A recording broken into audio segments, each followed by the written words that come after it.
right, welcome to another edition of the Horse Racing Happy Hour, a post-Indiana Derby horse racing happy hour. Is that what it is? Well, post-Indiana Derby. Why not? How about that? Dan, did you watch our post-Indiana? Did you watch our Indiana Derby coverage? It was very, very impressive. First of all, that you were able to find the racing office. Second of all, that you were able to, with the whole numbers, I thought it was really, really good. I was very impressed, and I'm also impressed that you happened to have credentials for the Monmouth. Haskell, very impressed. Yes! Oh, do I get to meet Dan Illman again at the Haskell next week? I notice you guys always say that I big time you when I'm at the racetrack, but I have something called a job. And while it's nice to say hello to you and have a drink and exchange pleasantries, I'm trying to hustle quotes, etc. No. So we don't have deadlines. I get it. No, I'm very aware of this. Yeah. That picture of us at Pimlico is one of my all-time favorite photos. Well, there you go. How about that? I mean, it really was a nice photo. Yes. There you go. Yeah. I'll sign it for you guys next time if you want to come on down. We should get Johnny P to sign it and no one else.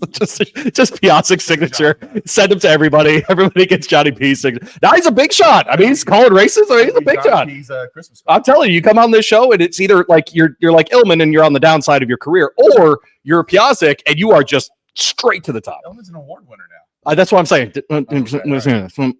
Yeah. It's all right. All right. So you know what they say, guys. You always have to be nice on the way up because you never know who you're going to meet on the way down. That's me. And as I like to say, they're two completely different people, and screw them anyway. I think that's the right attitude. I'm with Dan Illman on that one. Okay. How about that? Well, thank you for watching our coverage of the Indiana Derby, Dan. What did you take away from Dragoon Guard winning that one? I thought it was a nice performance from a colt that can take another step forward down the road. I really think the second half of this season for the 3-year-olds is going to be a fascinating one because aren't we looking for a new face? And that's no disrespect to the horses that won the 3 legs of the Triple Crown. I just think we haven't exactly been knocked over by a superstar or a horse that has a tremendous amount of upside that you can't wait to see take on older horses down the road. This guy's a big, good-looking sword. He's yet to be really tested in his career, but he beat a pretty nice horse in the Santa Anita Derby winner, Stronghold. I'm curious to see where he goes next. I like his speed. I like his pedigree. I like his connections. There's a lot to like. Yeah, the running style makes sense too. If he can be out front and stay out front, I mean, that's going to be a winning style in a lot of spots, and seemed very comfortable trying 2 turns for the first time as well. So no, it was one of those performances where he started to pull away, Dan, and it was like, oh, right. Yeah. Brad Cox, he's here for a reason. Yeah, for sure. And that's what I love about these midsummer derbies is that you get the 3-year-olds that were aimed towards the Triple Crown. Then you get these late shooters that, and especially in this case, because we're not going to get to enjoy a lot of Arrogate's offspring. I mean, this is pretty much it. Right. So, I just love to see these late bloomers kind of come along the way that Arrogate did, and let's see who can be a stud come November. But it's what Dan talked about. This is I don't want to call it a befuddling 3-year-old class, but good luck figuring out who the best horse is. It might be Sierra Leone. He didn't win any of the races over the Triple Crown season. He might be the most talented, just hasn't gotten it together over a single race, and may like the Traverse or whatever it might be. I'm not sure, but just a horse to challenge for that second level. We've had actually a couple of fun. Are they blowing us away at this point? No, but these older male 2-turn dirt races, they've actually been fun this year.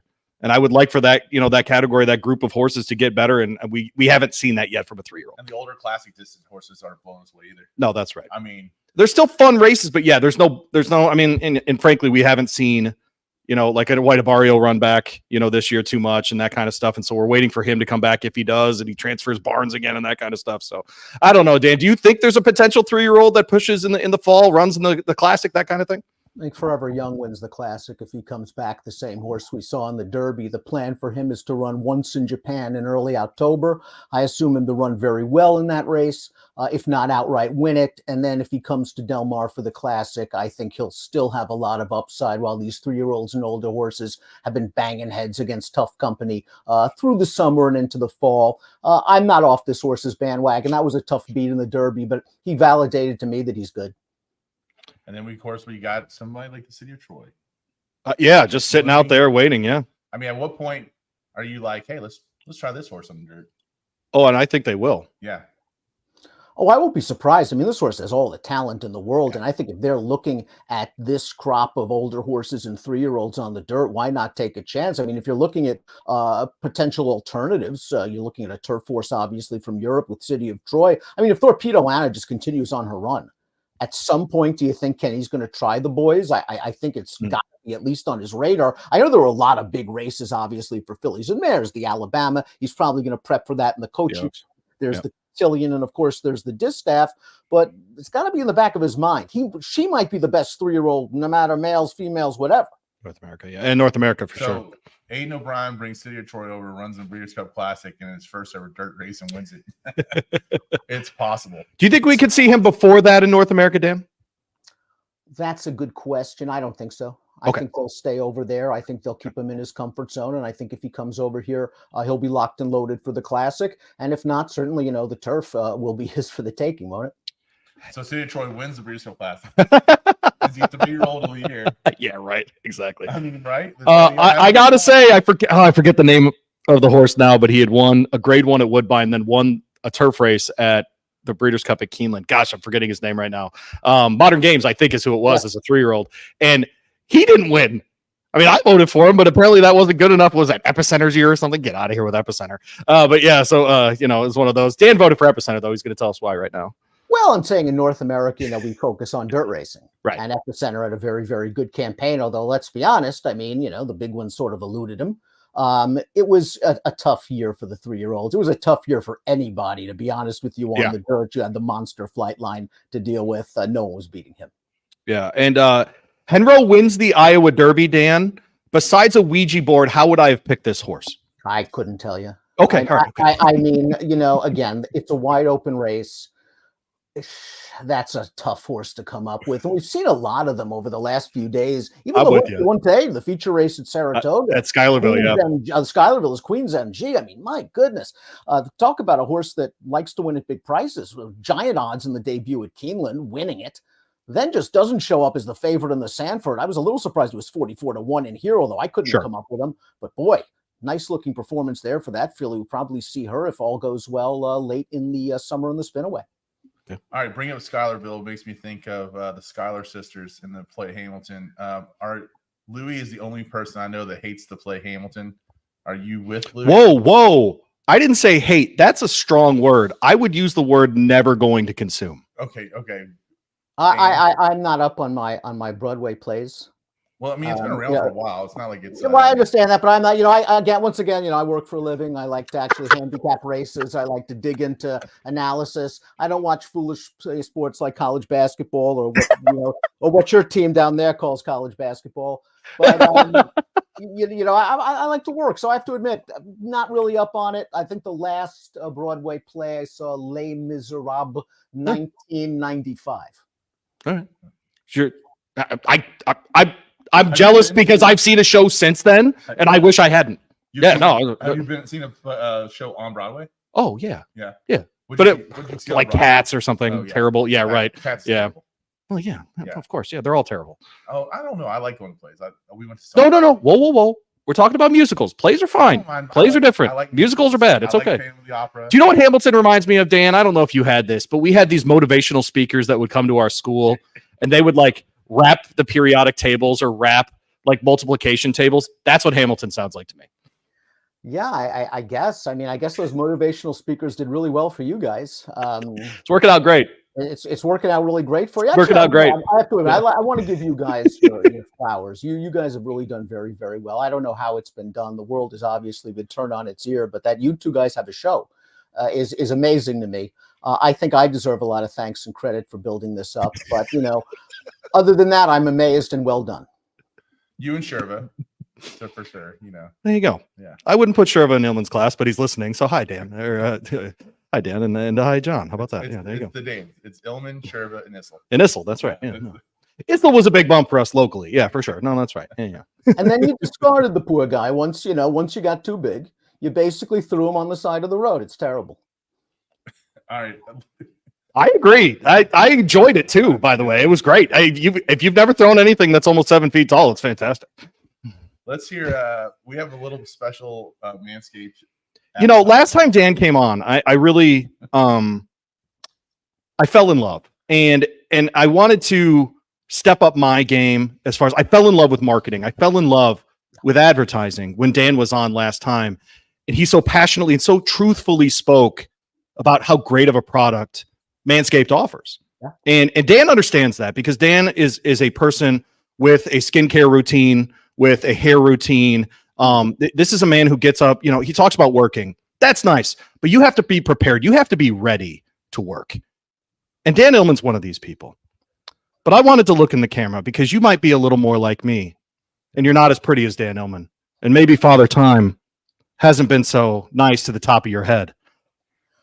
But I have great news for you. If it hasn't been kind up here and it's a little too active down here, you should check out our friends at Manscaped and manscaped.com. If you use our promo code, horse racing, you'll get 20% off and you'll get free shipping as part of your purchase. This includes on-sale items, by the way, and these are terrific products. I brought it with me today so that you can see how simple it is. You simply push a button. It even has lit areas so that if it's a little dark in your bathroom, maybe you need to get ready in the morning before your spouse is up. You can definitely do that. But if you're like me, for example, and you're headed to the Jersey Shore next week, and you're not like Chris Christie, and you take your shirt off when you go to the Jersey Beach, you might need some cleaning. There you go. Thank you. And this would help out. If you have an active back or an active chest like I do, this will help out a lot. So visit our friends at manscaped.com. Use our promo code horse racing and get 20% off your purchase and free shipping as well. Well done. I really liked it. I give it 9.5 out of 10. Whoa! How about that? I mean, I would say the PBS voice, though, it needs to go a little bit. I respect that you tried that, but no, 9.5 out of 10. It wasn't as good as mine a couple of weeks ago. That was not as good. Dan's was like an 11. Yeah, right. Yeah. No. I was trying to be sympathetic to people who are as ugly as me, Dan. That's really all that was. If you really want those people to watch the show, they already feel bad that they're watching this show. Do you want them to even feel worse? It's an important question. It is. I mean, it's an important question. Yeah. I'm here to lift people up. Well, cheers. There you go. Well, Manscaped read again, manscaped.com. Use the whole promo code horse racing, 20% off. They're great partners of ours on the show. They really do actually pay bills, so we appreciate them very much. Zach's got video queued up, and I'm trying to. Well, it's a replays. Yeah, but I thought he had no replays on the show. Well, he just doesn't put them on the show sheet. Okay. Yeah. Zach, do you want to show your replays, Zach? We're good, man. No? Okay, we're good. Yeah. All right. Zach, I put a little note for it on the show sheet so that you can wow us with that if it works out. So, there you go. All right. But hey, the spa opens, and all jokes aside, Dan's a New York guy. Talk to people around the country who, especially we're really fortunate. We got a lot of followers saying San Diego or LA. People that are going to Santa Anita, they're going to the Del Mar, that kind of stuff. Describe Saratoga to someone who hasn't been there. It's heaven on earth if you're a horse racing fan, not simply just because the racetrack is beautiful and it's packed and crowded and there's a buzz like there was in the old days every single Saturday. But when you walk through the town, when you're going out at night, everybody's talking about horse racing. You go to the restaurants, everyone's talking about racing. You go to the bar, everyone's talking about horse racing. It's really somewhere that you need to go. You have to click off your bucket list if you haven't gone. Because, again, just the passion is there for the entire racing meet, no matter what the weather. Weather was lousy, washed off the turf today. People came, loved 20,000 people, that's right. Yeah. That's so right. What I hear Dan saying is DRF is going to sponsor the Horse Racing Happy Hour going to the spa. I didn't hear that at all. I didn't hear that at all. No? Nope. I do want to ask you, Dan, as we shift to Saratoga, obviously Chad Brown's comments the other day, made some, might have ruffled feathers or whatever. And I was lucky. I interviewed trainer Chris Davis the other day. He had the Bashford Manor winner the other day. And he talked about having Saturday horses, which I appreciated. That was kind of the first time I've ever heard a trainer actually say that out loud on radio. Chad Brown has a lot of Saturday horses. He also has a lot of Friday and Sunday and Thursday horses. Are his concerns legitimate, or is he just doing something different than most trainers are doing? I don't really think he's doing much else other than he's got all the horses. I mean, Chad's going to say, well, I can't win all the, I can only run in these grade stakes races. That's all he has. I mean, they do ride allowance races, but if Chad runs in the allowance races with his 1 to 5 shots, no one else is going to enter. So you got part of the problem there. He's got all the horses. I can understand his frustration about the quality of the Saratoga meet. I don't think Chad's really going to be losing a lot of sleep over it. What has he got, 5 in the Diana? Speaking of Saturday racing, How about that? A little Saturday racing, huh? You know why it's different? Because they run a stakes race, the second race of the day. You're damn right. That's what it's all You're about. damn right. And it's the grade 3 Kelso. Mile on the inner turf. Ah, inner turf. Inner turf. Boo. The grade 3 Kelso purse is $175,000. This is the 6th time that they've run this at Saratoga. Used to be run at Belmont. Casa Creed the winner last year over Annapolis in a pretty decent race. By the way, shout out Casa Creed, retired this week. I think he owed us nothing. Fantastic horse, ran great in New York. Just one of those old knocking horses. You could always count on him to make a run at the end. Interesting, Dan. It's funny. I read something and I thought it was totally apt. How he ran might actually hurt his breeding stock, right? It might actually hurt his stud fee, which I think is ridiculous. I hope people breed the crap out of Casa Creeds. I'd love to meet the kids. Well, you love to see horses that run, A, B, that are hardy, that can handle any sort of distance, whether it be sprints or middle distances. But again, in North America, it's just tough to breed to turf horses, right? Yeah. Especially horses that have a strong closing kick and may not have that blazing early speed that we're so used to seeing, because what sells? Speed, especially at these 2-year-old sales. I don't think we're going to see any Casa Creeds go 9-3 at the sales, nor should they.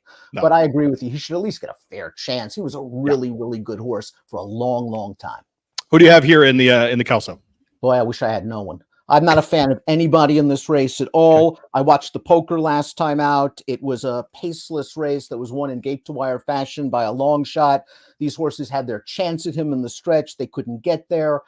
I think if there's a little bit more pace, I think Carl Spackler might deserve one more chance for Chad Brown. I've always liked the kick that this horse has, but I do think Mysterious Night is the horse to beat for Godolphin and Pratt. He did sit a good trip in the poker and behind the leader, and he kind of just was outfinished, but I have a feeling with that race under his belt, he's going to do better. And again, the Godolphin-Appleby connection, they just seem to win everything. I wish I had a stronger opinion in this race. I'm just not fans of this race. I'm not fans of a short field. Let's move on. Oh, okay, there you go. I'm actually curious as to who you guys like. I have the same winner on top, but I think if you're going to try a longer shot, you might try Northern Invader here and just hope he gets out front and stays out front. I mean, that might be it, right? Is that Jose rates him well and he gets the lead and he wins it, 9-2, something like that. But I'm with you. Even at 9-2, he's not worth the risk in this race. My concern there was in his last race, he got the lead, right? Yeah. And he kind of backed down the pace. And you're right. He was terrible in the stretch. Yep. Now, maybe just he'll get to the lead here and back down the fractions. And we've seen it in New York and he sprints on home. I respect these connections greatly. I've always been a little bit of a fan of this horse. I tried really hard to get on him in this race. I just didn't like that last race because similar situation, didn't finish. I'm not at all sure that the turf at Churchill is anything like the turf at Saratoga. I'm sure it's so that part I'm hoping is different. If you're going to bet him, you're looking for an actual turf course. I'm not trying to sling arrows here, but like a real grass course. That would be why I would try to use him. But I'm with Dan. This is probably a race where there's not going to be a lot of value.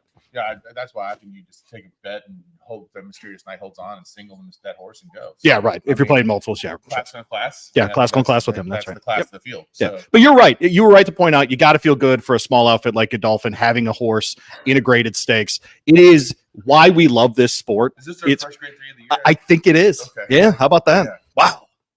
It's a nice story. Anyway, the same thing, like you take a foreign guy like Charles Appleby coming over the United States. That too. Wants a shot. He's got like 8-9 horses in his barn. What was that? 8-9 stalls at each place. Got it. Okay, sorry. Yeah, got it. Yeah, right. No, I mean, Appleby understands that he has horses over there that might not be Group 1 class over there. But we've seen year after year after year that the European second and third stringers come here and win major Grade 1 races. So why not bring the second, third string over here and dominate? And it's worked out very well, and I won't be surprised if it continues to work out well. He has got a slew of horses prepping for major stakes races here, whether it's the Arlington Million, whether it's up at Woodbine for the Woodbine Mile. He is loaded for this summer and fall. Well, I mean, at the same time, he's won great Group 2 races over across the pond, which is going to be better than any Grade 3 we have. You're talking about, yeah, right. Northern Invader. I mean, no question about it. Right. So, okay. Sorry, Mysterious Night. You're good. Yeah, we know what you Northern Invader, that would be great for Shree. Go for it, Shree. Yeah. Let's get it done. Yeah. All right, we're going to stay on the inner turf course. We're just going to go forward a couple races, like 8, to race 10, mile and eighth for the Diana Stakes, a grade 1, $500,000 purse for fillies and mares. Louis, who did you like in this race? Are we going to get to a point, Dan, where we just admit that Didia's doing the darn thing? Like, she's just this good. How does she go off at 9-1 in her last race? Like, how does this continue to happen with what she has done outside of the Breeders' Cup, which I don't hold against her? I mean, I really don't understand the disrespect on the betting line, at least, that this horse gets. I don't think anybody that covers horse racing or watches it disrespects Didia at all. I don't know if it's connections. I don't get it. But for me, I'm going to use her on top for sure. I think there's a distance question around Chili Flag, the 10. Interested here because I think just the added distance here might not be ideal for that horse going the extra eighth of a mile here. I really think of that horse more as being maybe maxing out a mile 16th at the very best, but more like a miler. So I think Chili Flag is interesting here. Does the one Moira, she hits the board like crazy. 6 runs last year, second and third, 5 times, right? Total. I just wonder, is the mile and an eighth right for her? She did jump up. Was it at Woodbine last year that she won a big race? Yeah, and the Canadian in the grade 2. And so I don't know what to do with Moira either, because I think she's really talented, but she's totally okay running second. And maybe that's just a running style, just having to run late, make your own way. But yeah, I went 4-10-1 here, Dan. This is a super race. It seems like Diana every year is a super race. I think you can make a case for 5 or 6 horses. Your first point about Moira is well taken. I don't think anyone that follows this sport understands how she goes off at a price time after time after time. It's got to be the connections. It's got to be that there's no C. Brown next to her name, because if there is, considering a lifetime record, she'd be hammered. And Nacho Correas knows what he's doing and proves it time and time again with this horse. She's really obviously a main contender in this race because she handles any sort of distance. I think your point's well taken about Chili Flag. I wonder if her kick will be as effective going a mile and an eighth as it is a mile. This is a race where I think you might just want to make your own personal betting line and then bet the overlay on the tote board. Your case about Moira, I mean, listen, she won the Queen's Plate as a 3-year-old in Canada, and she ran 3rd in the filly and mare turf, the best of all the North American horses.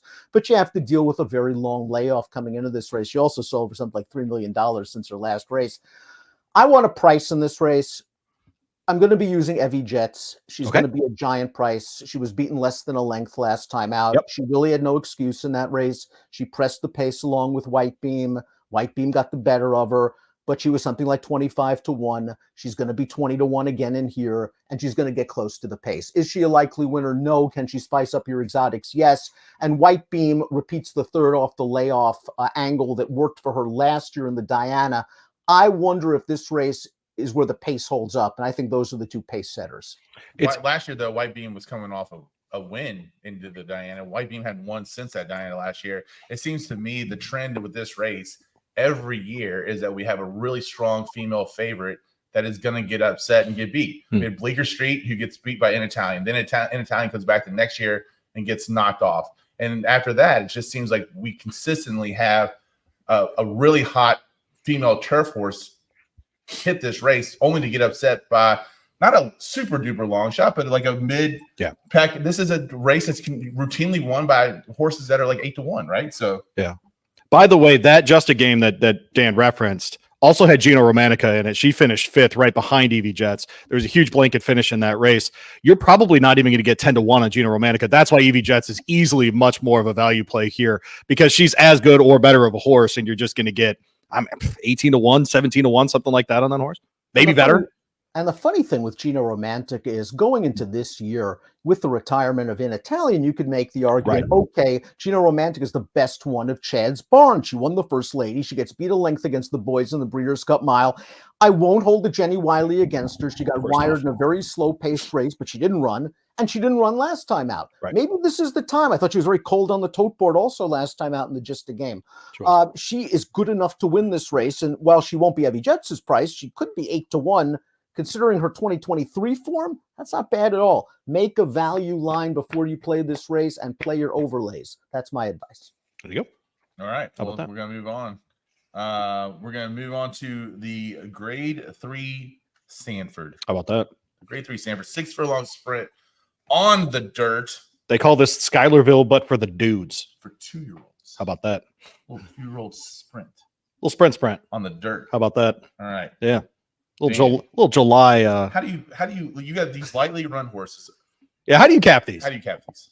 Well, someone wrote a book once called, I know books are out of fashion, called Betting Maidens and 2-Year-Olds, an analytical approach to future winners. I'm sure you could find a copy somewhere, all sold out, of course, the first run, of course, at DRF, but I'm sure you could find one floating around somewhere. That'll help you out. I saw one on eBay for a penny.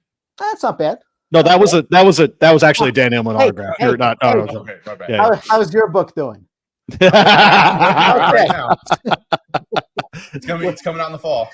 Betting Maidens and 2-Year-Olds, analytic approach to future winners, elements of handicapping by Dan Illman on Amazon right now. $23 shipped to your house. How about that? 13 bad. reviews. Meanwhile, the grade 3 Sanford, gentlemen, as you're studying my writings and leanings, if you're going to buy that, by the way, also get the DVD, Trip Handicapping. I know DVDs aren't big things anymore, but still, the knowlega is there. The knowledge. What do I play the DVD on? Do I just That's a Your good, Xbox. actually a question. I haven't figured that PlayStation.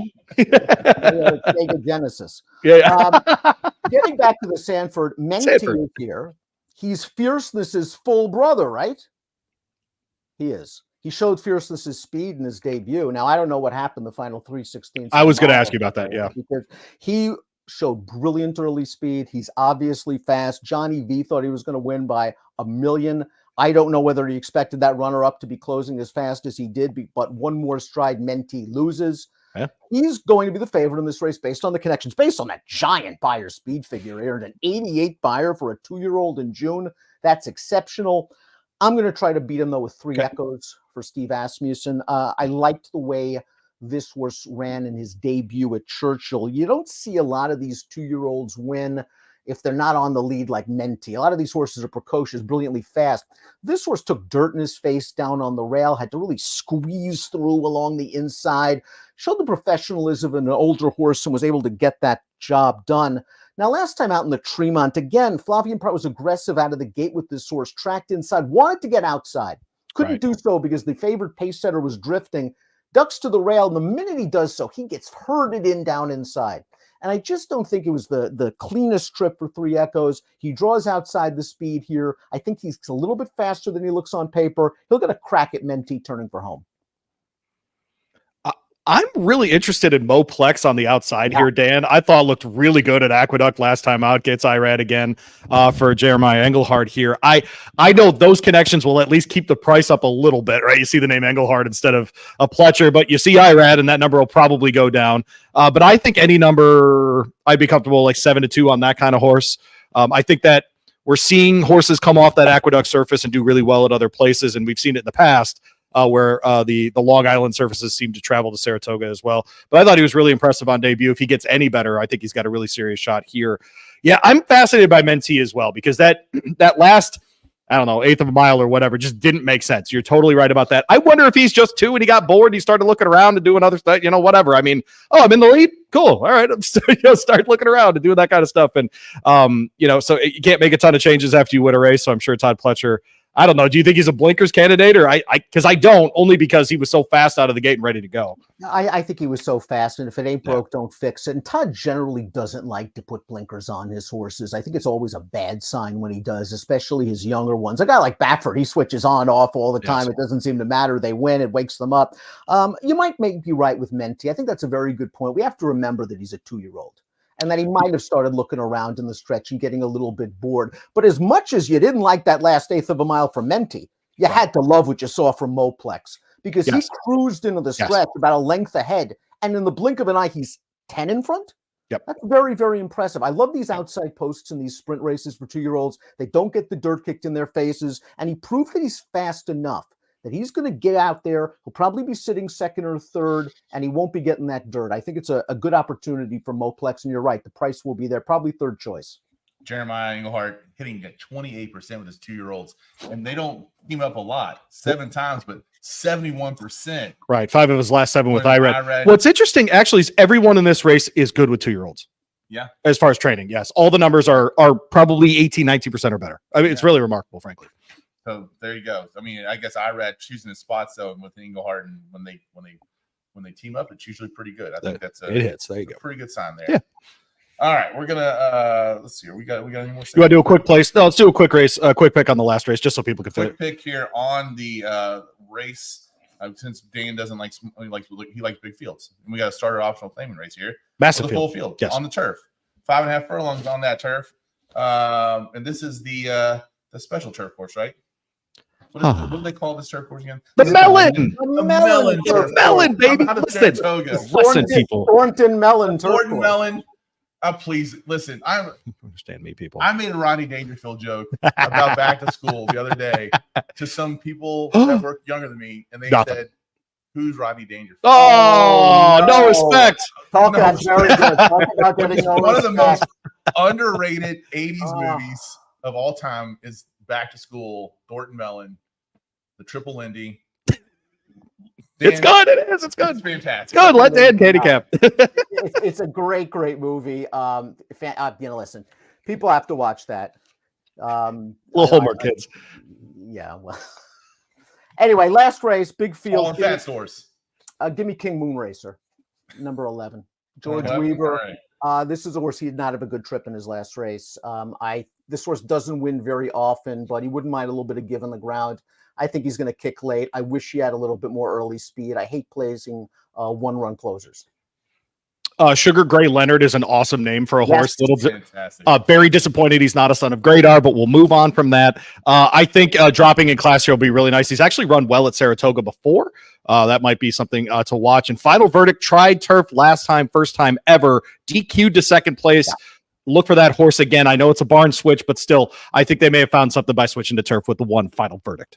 Got that picture of Sugar Ray Leonard on my. Yes, you do. Yeah, it's pretty. He was just in town, right? He was in town for the Derby Festival. Yeah. How about that? All right, we're gonna switch over to Colonial Downs. We don't say that much on this show, but it is Arlington Million Preview Day. 12% takeout on that pick 5. How about it? Man, doing some Maryland stuff in Virginia. How about that? I like to see. Pick 6. What's that, Dan? I like to see that 12% pick 5. Let me tell you something. That's a great wager. I know a lot of folks are going to be focusing on Saratoga. You got to shop around in this business. Takeout can be a killer. Take advantage of the 12%. By the way, Colonial, first 2 races, dirt, rest of the card, turf. All turf. Might be the What's it like, Richmond, to have a real turf course in your town? What's that like? Wow. Go ahead and email me. I'd love to know. That'd be fantastic. How about that? All right. Must be nice. The first race we're going to talk about here kicks off actually a pick 4 here with the Boston. It's a 1 mile for 3-year-olds on the turf, $125,000 purse. Louis, who did you like in this one? I didn't even write down multiple options on this one. It's a single? No, but I think this is actually a more interesting race than I thought it was going to be. In a Jam is 9 to 5. I'm not mad about that. Mark Cassie's one of the few guys that goes synthetic to turf all the time because of his experience, both at Gulfstream and at Woodbine, right? Mostly at Woodbine, of course. But this is a guy that can have a horse that runs in a listed stakes on synthetic. He's able to get them back on the dirt, no problem. In a Jam is going to be part of the equation at the end. Fulmineo's very talented. We've seen it. Won the Murphy last time when we were all at Pimlico together. And so he's obviously very, very talented. I'm looking at other spots, though. I am really interested if Class Photo can do anything here. And that's a horse coming off of that Presque Isle surface. Before that was in Maiden Claiming Company in Tampa. The times all make sense, but he's going to need he's done it sprinting before. So I wonder if in the mile, they're not going to try to just go with him. And he might be the kind of horse that gets out front, stays out front in 3-year-old company. He seems to be on the improve. That buyer's getting better and better. I know the last one was on synthetic, but if In a Jam's going to get credit for coming off a synthetic, then I don't know why he can't. And so I'm looking at the 3-class Photo, Dan, maybe as an upset here. I really like that opinion because he has a lot of upside potential. We've probably seen In a Jam's best race. He's already run 9 or 10 times. I'm not sure we've seen Class Photos. He's run only 3 times. And you're right. I think he's the speed of this race. And if he goes to the front, he's going to back down the fractions. Fulmineo is very logical on paper, but I do want to warn folks. The Murphy was contested over an extremely soft turf course. Yeah. A lot of horses didn't like it. Fulmineo ran just fine in winning that race. I wonder if he is a little bit dressed up by the ground and he's going to take a lot of money in here. I'm also looking for a bit of a long shot. I wonder if the 7 Oishi is a tasty alternative to the top 2 favorites. He tried in a jam last time out, but it was synthetic, and I'm just not sure that's going to be his surface. Right. His race 2 starts back at Gulfstream was okay. These are really low-profile connections, so you know you're going to get a price. Maybe we can get Oishi into the numbers somewhere. He's 6-1 on the morning line, and I think that's fair. He's only run 5 times. There's like when you order Chinese food, okay, you just, they do something that you know what you're going to get, right? Yes. So why not just call a stakes race the Beverly D Preview? You know what this reminds me of? Whenever these previews happen, so they're about to do this at Ellis Park. They call it the Kentucky Down preview or whatever. Yeah. This reminds me of quarter horse trials. It really does. I got nothing else. Like this is the trial for the futurity millionaire, whatever. It's called the Beverly D Preview. Whatever. Sure. You think there have been some good horses that have earned Colonial over the years that you could name these races after. Preview. But hey, it's the Beverly D Preview, and it's actually not a bad race this year, gentlemen. I'm with you. It is a mile and a 16th on the turf. Fillies and Mares, 3-year-olds up, $125,000 purse. And Dan, tell us about this incredible field. I'm sure Nadette's going to take a little bit more money even than her 2-1 morning line. She has all the buyer speed figures. She has all the class lines. I guess a concern could be she doesn't have a lot of early speed. She might be last or thereabouts in the early part of this race, and she's going to have to make up a ton of ground. I think she's simply the horse to beat in here. If you want to beat her, I think 5 Towns is somewhat interesting for Graham Motion because she really put it all together in her starts 2 and 3 back. That race at Laurel, 2 starts back. I mean, she was just buried in behind horses till about the 3/16. And once she got clear, she breezed past those horses. And while she ran well last time out, she was overmatched against Fluffy Socks, who's going to run in the Diana for Chad Brown. And I think that ground, again, was just way too soft for her. Graham Motion's got a lot of quiet confidence talking about 5 Towns when I was talking to him about this horse before the Dalian into the Gallarette. Maybe she's the kind of horse with more tactical speed that gets the jump on Nadette. But, yeah, Nadette's going to be tough in here. Well, I mean, and to your point about this field, like all jokes aside, like we've seen grade 3 races with way worse fields than this. Oh, no question, for sure. This has got a couple horses that run grade 1s, a couple that run grade 2s. I mean, this is a grade 3, maybe even a grade 3+ field. So yeah, Louis, I agree about Nadette. By the way, I think the other Graham Motion's worth watching, and I kind of remind people when you get to Virginia, Maryland, pay attention to Graham Motion for sure. He'll pick off some races and ruin your card if you don't. Gave this horse a little bit of time off after trying her in the Latonia at Turfway Park. Ships her up to Canada for 1 mile and a 16th on that Woodbine surface. She runs a really good second. I thought she was really competitive in that race. Just kind of ran out of gas at the end. Second in the form cycle here. I'm interested to see if Marksman Queen is good. And the numbers on Cainsey all make sense too. The 6 here for Arnaud Delacour. I just don't know if that horse is going to get there. She's certainly not as talented as a Nadette, for example. And so anything less than 5-1 on that horse, I probably wouldn't play. There you go. All right. So we're going to move on then to the Million Preview. For some reason, mile and 1/8 on the inner turf. Oh, yeah. The Million Preview here for 3-year-olds and up, $125,000, like we said. So who'd you like here, Louis?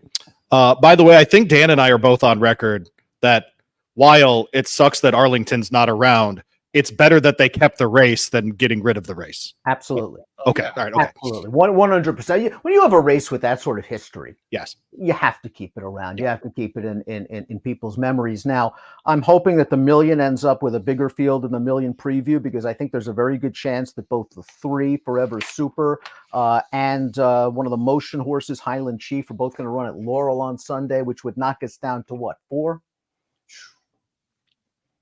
And if it's 4, I mean, integration's the worst to beat anyway. I mean, he's even money on the tote. He'll be 2-5 at post time in this race. I mean, I don't know. His race in the Turf Classic last time was very, very good. He had a terrible trip in the Pegasus World Cup. In the Maker's Mark, he caught a race with no pace against Master of the Seas, the best turf miler in the country. So, I mean, he's just a very logical horse.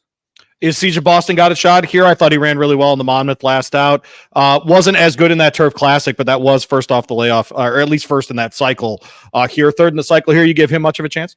I'm not sure he can beat Integration. I'd like maybe for him to get up for second in here. He's a horse that doesn't win very often, but he always is honest. I've always been a fan of this guy, and always been a fan of his trainer, Jimmy Toner, who knows what he's doing with these turf horses. You're right about his last race. I think it's a little bit better than it looks on paper. I know he was the beaten favorite that day, but I think 1 1/8 is really his distance, and he's another horse that's kind of tactical. Well, I wonder if Integration's more of a one-run type, but Integration sure proved his mettle over this surface last year when he won the Virginia Derby. I mean, that was a super performance for only his second start. He might be one of the top 15 turf horses in the country, and he wins here. He goes on to the million.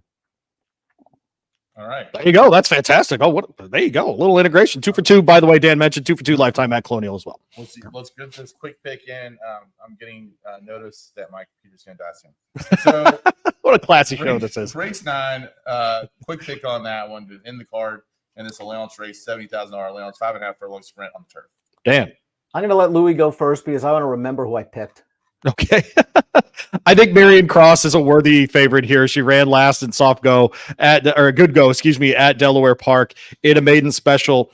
Sat just off the pace, didn't break well, still came back and won that race first in the form cycle here at the end of May. Gets a little bit of time off here for Grand Motion. I think Grand Motion potential to have an interesting and good day as well. Apropos is in here, has been right there the last 2 times running. This might be where they get where Apropos gets over the hump here, the 4-year-old daughter of Mendelssohn. So I'll go 3-2 in the final race here, Dan.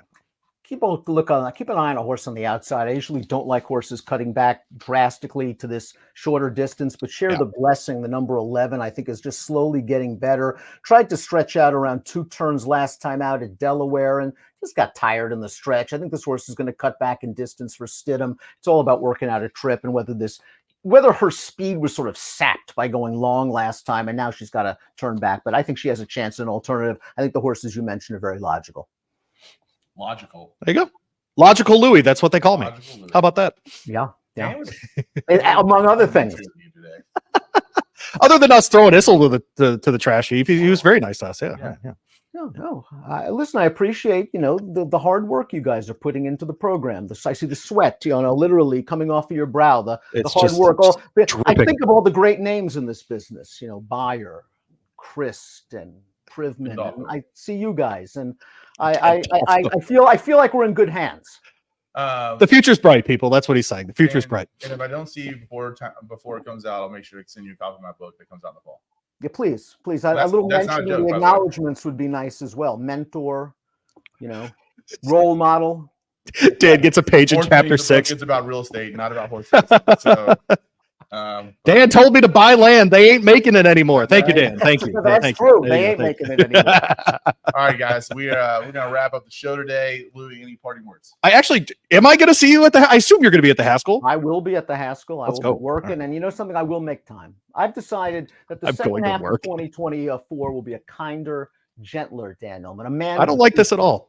I don't like this at all. So to speak, a glad hander. So we can look you in the eye now? I will. Well, listen, if you feel like you've reached that status in your career, okay, good luck. I just want to make sure. I don't want to. I'm definitely not doing that next I don't want to have. All right. We will. We're going to pay the tab. We're going to get out of here. Thanks for tuning in. This has been the Horse Racing Happy Hour. Bye, everybody. Do we get music? Do we get to do that tonight? Is that music? Oh, music!